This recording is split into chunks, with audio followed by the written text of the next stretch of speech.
All right, so we are live today. We want to talk to you about the power of proper goal setting.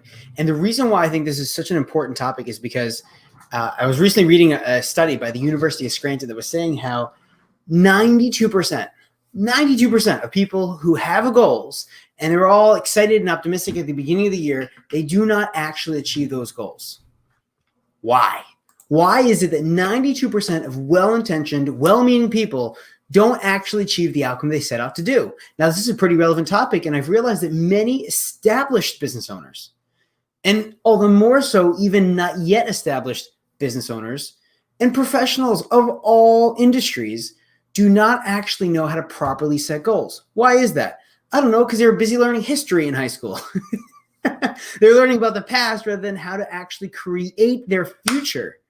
Do you hear the importance of that? I do. So I think that it's this time of year when people actually want to know about how do I specifically and strategically set goals. So what I'm going to be doing today is I'm going to be going through a few of these principles that I share with private clients, but even some of them my private clients haven't even gotten to. So I'm bringing you behind the scenes, and we're going to do a little very mini workshop of how to actually achieve these goals. Okay, so all right. First step is these are some guidelines that I really wanted to share here. And the first one is talking about how if you're going to create goals, they have to have a few principles, a few baseline things. The first one is what I call BAM goals. Every single goal that you create has to be believable, achievable, and measurable. Believable means that it's something that's so big that you feel that if you were to do that, that would be a massive, considerable, significant leap forward. And it's still within the realm of believable. So for example, if you said, hey, I'm really scared of sharks and I don't know how to swim and I actually really don't like water. So my first goal is in the next 6 months, I'm going to actually go swimming with the sharks. That's probably not a believable goal. It might be a big goal, it might be quite significant, might require a lot of work on your end, but that's probably not the thing that's going to be a believable goal. So believable means, for example, for me, a believable goal at one point was I want to be able to speak to thousands of people. Was it specific? It was not so specific, but it was big and it was still believable. And so 2 years ago, I was on regional TV on ABC News and I was speaking to thousands of people. That was a believable goal. It was huge. It was big vision, but I did it. Achievable is I actually know as I'm writing down this goal, how I'm going to achieve it. Right? I have to be able to see that it's not only believable, but actually there's a real plan of how I'm going to actually get there. So that's the achievable part. And measurable part is it needs to have parameters, time, emotion, maybe certain experiences. It has to have a way that you could measure it so that if you were to look at a scorecard or you had, the example I love is a 10-year-old with a clipboard, they could check off whether you did it or whether you didn't do it. Maybe it could be a 7-year-old with the clipboard. I don't know. It depends on how old your kids are, right? But the concept is believable, achievable, measurable. The next one is ETQ. Now, in this, right here is actually why the 8% of people who make goals and set goals actually achieve it. You know why? It's because the fact they write it down and they actually have these next 3 ingredients make it so that they actually achieve their goal. E is for emotion. As you're writing a goal, it has to have some emotional drive, emotional pull. If you said, I'm just thinking of a goal off the top of my mind. But if you said, let's say, I want to double my revenue. Okay, great. That's really nice. It's a great concept, but doesn't really move you. Meaning, when you wake up in the morning and you're still tired because your kid was up or because you were up late last night at a conference or you were just traveling or whatever it was, and you're not feeling it, the goal of I want to double my revenue is not going to push you over the edge. It's just not going to do it because that's a nice concept, but it's not an emotion that drives you. So often I talk to business owners and I hear them say something like, well, I have so much drive. I have so much interest. I'm so passionate. I have such great ideas. Okay, well, if that's true, then how come you haven't achieved all those big things that you have in mind? And you know what they say to me? Well, I'm just all over the place and I just don't manage my time or, I need more funding or they come up with all kinds of reasons why they haven't achieved it. You know why they haven't achieved it? Because they don't have powerful goals. They have impotent goals. Their goals are weak. They don't drive them. They don't move them so strong where against all odds, against whatever resistance and things that they don't want to be doing, they will still do it because there's that emotional drive of a must. So emotion, there has to be a strong emotion inside the goal. It could be that you want to actually have a certain sense of security, right? That's a powerful emotion, why people would like to double the revenue. It could be that you want to have a sense of peace of mind, right? That's an emotional, I want peace of mind. Now, that's actually more of a weaker goal because it doesn't actually drive forward. It's encouraging you to actually be more passive and to stay away from doing the things that are probably not going to bring peace of mind as you're building something that will give you the financial breakthrough that you want. Again, going with the goal of doubling revenue. So there's the emotional component. The second one is you have to have a very clear time frame, and there has to be a sense of urgency with the time frame.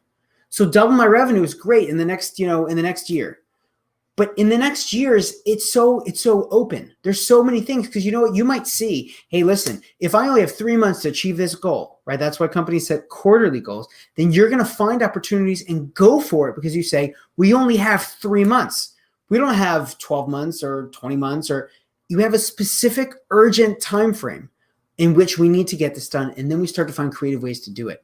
This is, by the way, one of the pieces behind growth hacking, which companies now talk about in terms of ways that they've been able to make incredible leaps and bounds in terms of growing their business year after year. Time frame. You could say, you know what, before Corona is over, I'm going to do this.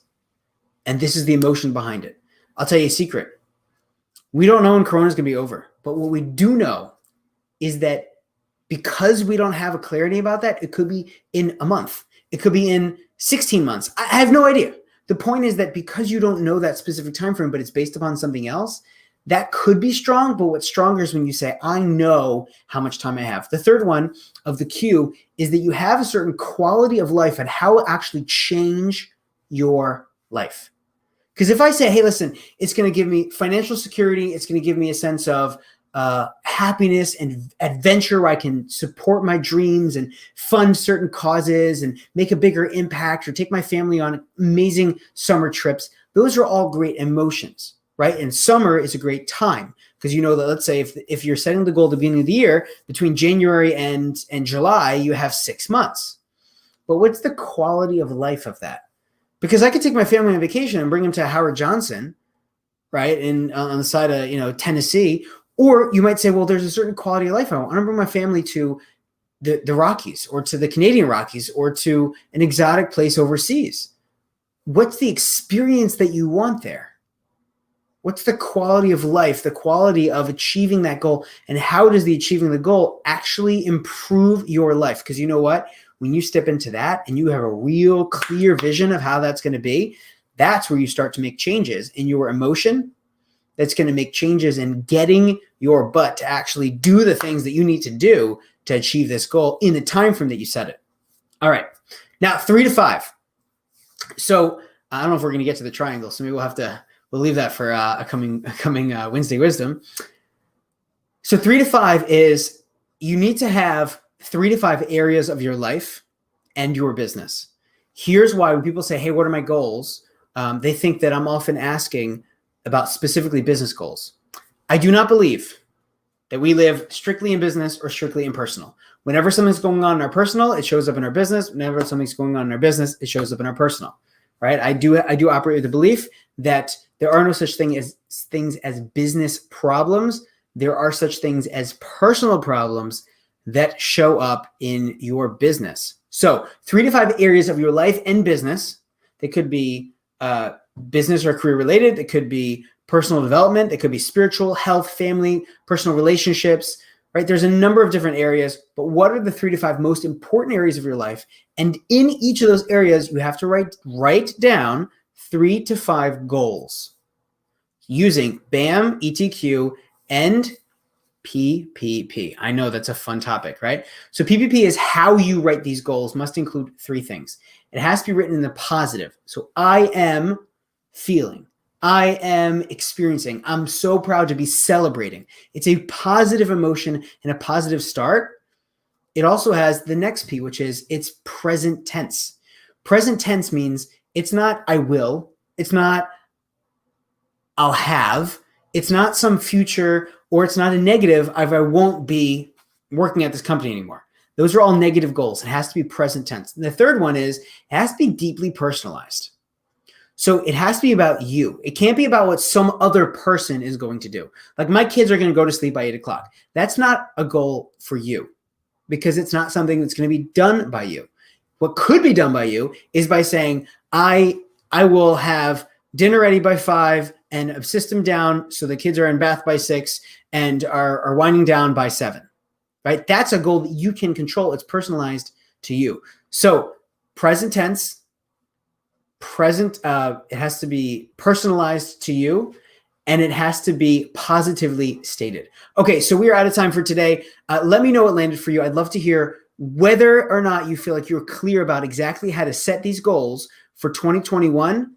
And leave your comments below. Send me a message. I'd love to hear what resonated most with you and what you'd love to hear a topic about in next week's Wednesday Wisdom.